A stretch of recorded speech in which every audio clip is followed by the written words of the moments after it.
আসসালামু আলাইকুম ভিউয়ার্স, আশা করি আপনারা সকলেই ভালো আছেন। আপনারা যেভাবে খুব সহজেই এসএসসির রেজাল্ট অনলাইনে দেখতে পারবেন সেটা আমি এখন আপনাদেরকে দেখাবো। প্রথমে সার্চ করবেন এসএসসি এক্সাম রেজাল্ট 2024, এই যে এটাই লিখে সার্চ করবেন।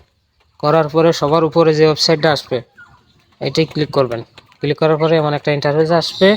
এই জায়গা থেকে আপনারা যে সালের যে রেজাল্টটা দেখতে চাচ্ছেন, আমি এসএসসি রেজাল্ট দেখবো, এই জন্য এসএসসি এবং দাখিল এই যে আপনারা দেখতেই পাচ্ছেন, এটা এসএসসি অ্যান্ড দাখিল এইটা সিলেক্ট করবেন। করার পরে ইয়ার্স, আমি যেহেতু 2019 সালের রেজাল্ট দেখবো, তো আমি 2019 সিলেক্ট করব। করার পরে যে বোর্ড থেকে, এই যে এনে বরিশাল, চিটাগং, কুমিল্লা, ঢাকা, দিনাজপুর, যেটা মনে হয় আমার যশোর বোর্ড, আমি যশোর বোর্ড সিলেক্ট করবো। আপনি সেটা সিলেক্ট করবেন। তো যশোর বোর্ড সিলেক্ট করব। করার পরে এবার রোল নাম্বার, তো আমার রোল নাম্বার আগে থেকে আমি চেক করে রাখছি, যার কারণে এটা চলে আসছে 244873। আপনারটা আপনি দিবেন।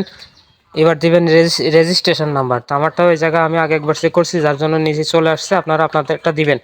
দেওয়ার পরে নিচে এই যে 5 + 6 = এই জায়গায় এটা বসাতে বলতেছে, তো 5 আর 6 11 এটার যোগফল আমি এনে বসাবো। বসানোর পরে সাবমিটে আপনি ক্লিক করবেন। ক্লিক করার পরে দেখেন এই যে আমার রেজাল্টটা চলে আসছে।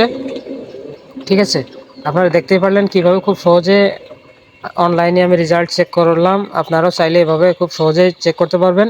আপনারা যে সালের পরীক্ষার্থী, আপনারা সেই সাল সিলেক্ট করে এবং রোল নাম্বার এবং রেজিস্ট্রেশন নাম্বার দুটো দিয়েই সাবমিট দেওয়ার সাথে সাথেই কিন্তু এটা চলে আসবে। তো আপনারা এইভাবেই খুব সহজে আপনাদের রেজাল্টটা দেখতে পারবেন।